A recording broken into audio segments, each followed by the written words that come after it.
Hello friends, ends technology में आपका स्वागत है। दोस्तों, आज की वीडियो में हम सीखेंगे एक्सेल में डायनेमिक वीलुकअप कैसे लगाते हैं। नॉर्मल वीलुकअप तो आप जानते ही हैं, डायनेमिक वीलुकअप क्या होता है पहले इसको समझ लेते हैं।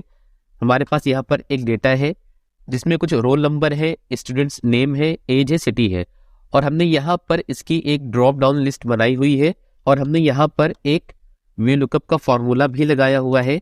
यहाँ पर जो भी रोल नंबर हम चूज करेंगे तो उसका नेम यहाँ पर वीलुकअप हमें बता देगा।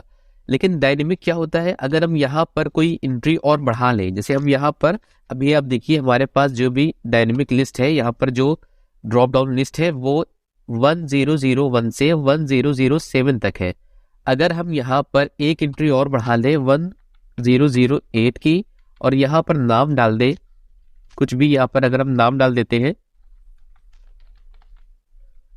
और इनकी एज डाल देते हैं और सिटी इंटर कर दी, तो अब आप देखिए यहाँ पर अगर हम लिस्ट में आएंगे तो आप देखिए यहाँ पर लिस्ट में जो पुरानी लिस्ट थी वो ही यहाँ पर शो हो रही है। जो डेटा हमने अभी इसमें अपडेट किया है वो यहाँ पर शो नहीं हो रहा है। तो डायनेमिक वीलुकअप इसी को कहते हैं कि आप जो भी डेटा में अपडेट करते जाइए वो भी यहाँ पर अपडेट होता जाएगा। तो इसे कैसे लगाते हैं, चलिए सीखते हैं इसको। तो दोस्तों, इसको करने के लिए सबसे पहले हमें अपने इस डेटा को सिलेक्ट करना होगा।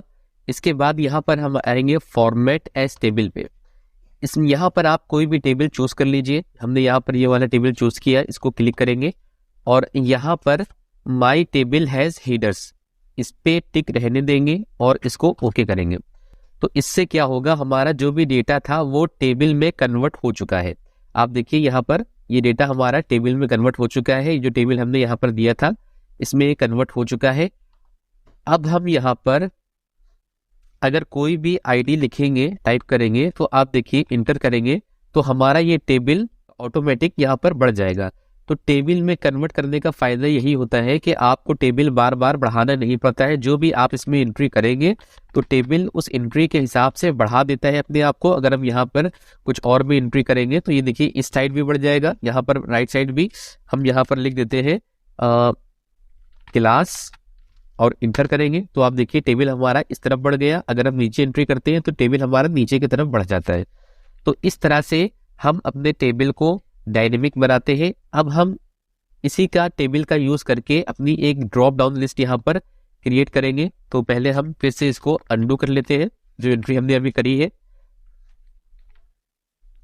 और यहाँ पर हम एक ड्रॉप डाउन लिस्ट बनाएंगे। तो उसके लिए हमें डेटा में आना है, यहाँ पर डेटा वैलिडेशन पे आना है, यहाँ पर लिस्ट को हम चूज करेंगे, सोर्स में हम इस लिस्ट को चूज करेंगे और ओके करेंगे। तो देखिए यहाँ पर हमारी लिस्ट आ चुकी है। ये लिस्ट देखिए 1007 तक है।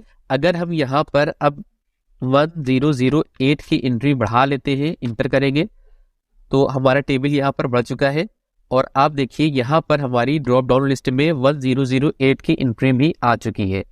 चलिए हम यहाँ पर एक नाम भी दे देते हैं, क्योंकि हमें अभी सिर्फ नाम ही देने हैं, आगे एंट्री हम अभी नहीं करते हैं। और यहाँ पर अब हम वीलुकअप का फॉर्मूला लगाएंगे। तो इसके लिए सबसे पहले आप बराबर का साइन लगाइए और वीलुकअप लगाइए। यहाँ पर इस लुकअप एरे में हम ये रोल नंबर सिलेक्ट करेंगे, इसके बाद कॉमा लगाएंगे, टेबल एरे में टेबल सिलेक्ट करेंगे। तो डेटा अगर आपके पास ज़्यादा है, अभी तो हमारे पास एक छोटा सा टेबल है, अगर ये डेटा बहुत ज़्यादा हो तो फिर आपको सिलेक्ट करने में थोड़ी सी परेशानी हो सकती है। तो इसके लिए मैं अभी एक शॉर्टकट तरीका आपको बताऊंगा कैसे एक ही बार में हम पूरा का पूरा टेबल सिलेक्ट कर सकते हैं। तो पहले हम इसको देख लेते हैं। इसके बाद फिर से कॉमा लगाएंगे और कॉलम इंडेक्स नंबर 1 हम यहाँ पर 2 देंगे, फिर से कॉमा लगाएंगे, एग्जैक्ट मैच के लिए 0 टाइप करेंगे, ब्रैकेट को क्लोज करेंगे और इंटर करेंगे। तो देखिए हमारे पास यहाँ पर जो भी आईडी थी उसकी डिटेल आ चुकी है। अब हम यहाँ पर लिस्ट को ओपन करेंगे। देखिए यहाँ पर 1008 तक ही लिस्ट है, इसके बाद कोई लिस्ट नहीं है। तो हम यहाँ पर एक लिस्ट और बढ़ा देते हैं 1009, और इधर आए, यहाँ पर हमने एक नाम बढ़ाया पैज, और अब हम यहाँ पर आएंगे तो देखिए यहाँ पर 1009 वाली आईडी भी आ चुकी है। इस पे क्लिक किया, देखिए इनका नाम भी आ चुका है। तो इस तरह से आप अपने वीलुकअप फॉर्मूले को डायनेमिक बना सकते हैं और चलिए अब देखते हैं कैसे हम एक ही बार में पूरा का पूरा टेबल सिलेक्ट कर सकते हैं। इसके लिए क्या शॉर्टकट आपको यूज करना है। तो दोस्तों जब भी आप ये टेबल बनाएंगे तो एक बार आप टेबल पे क्लिक कीजिए, इसके बाद यहाँ पर टेबल डिजाइन पे क्लिक कीजिए। तो यहाँ पर टेबल नेम एक ऑप्शन आएगा, यहाँ पर आप अपने टेबल का कोई भी नेम दे सकते हैं। जैसे हम यहाँ पर इसका नेम देंगे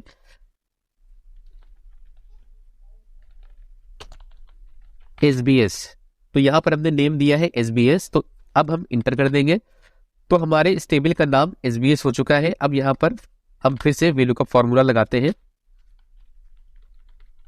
VLOOKUP ब्रैकेट को ओपन करेंगे, लुकअप वैल्यू क्लिक करेंगे, फिर एक कॉमा लगाएंगे। अब हम यहाँ पर अपने टेबल का नेम टाइप करेंगे जो कि हमने वहां पर दिया था SBS। आप देखिए यहाँ पर पूरा टेबल सिलेक्ट हो चुका है।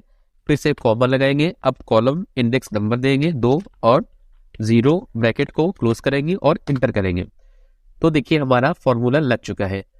दोस्तों आप समझे होंगे डायनेमिक VLOOKUP कैसे लगाते हैं, इसकी जरूरत हमें क्यों पड़ती है। वीडियो अगर पसंद आया तो वीडियो को लाइक करें, शेयर करें, चैनल को सब्सक्राइब करें, बेल आइकन को जरूर दबाएं ताकि आपको आने वाले वीडियो की नोटिफिकेशन मिल जाए। Thanks for watching, have a nice day.